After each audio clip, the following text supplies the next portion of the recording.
ಹೊಸಕಾಲದ 2ನೇ ವಾರ ಶುಕ್ರವಾರ 2026 6ನೇ ತಾರೀಕು. ಆದಿಕಾಂಡದಿಂದ ವಾಚನ.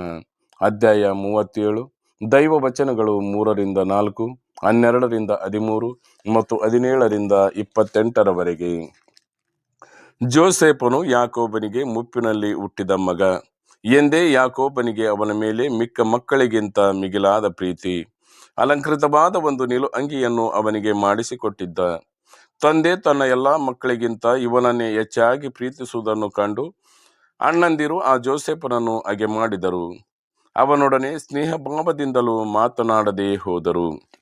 ಒಮ್ಮೆ ಜೋಸೇಫನ ಅಣ್ಣಂದಿರು ತಂದೆಯ ಆಡು ಕುರಿಗಳನ್ನು ಮೇಯಿಸಲು ಶೆಕೆಮಿಗೆ ಹೋಗಿದ್ದರು.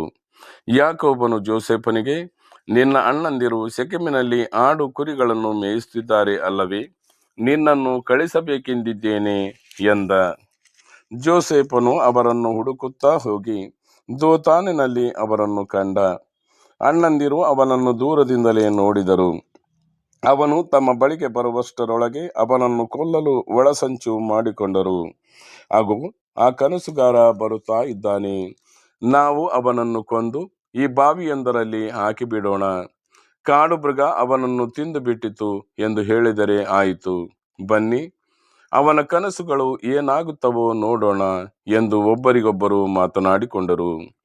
ರೂಬೇನನು ಈ ಮಾತುಗಳನ್ನು ಕೇಳಿಸಿಕೊಂಡು ಅವನನ್ನು ಅವರ ಕೈಯಿಂದ ತಪ್ಪಿಸುವ ಉದ್ದೇಶದಿಂದ, ನಾವು ಅವನ ಪ್ರಾಣ ತೆಗೆಯಬೇಕಾಗಿಲ್ಲ, ರಕ್ತಪಾತ ಕೂಡದು, ಕಾಡಿನಲ್ಲಿರುವ ಈ ಬಾವಿಯೊಂದರಲ್ಲಿ ಹಾಕಿಬಿಡಿ, ಅವನ ಮೇಲೆ ಕೈ ಮಾಡಬೇಡಿ ಎಂದು ಅವರಿಗೆ ಹೇಳಿದ.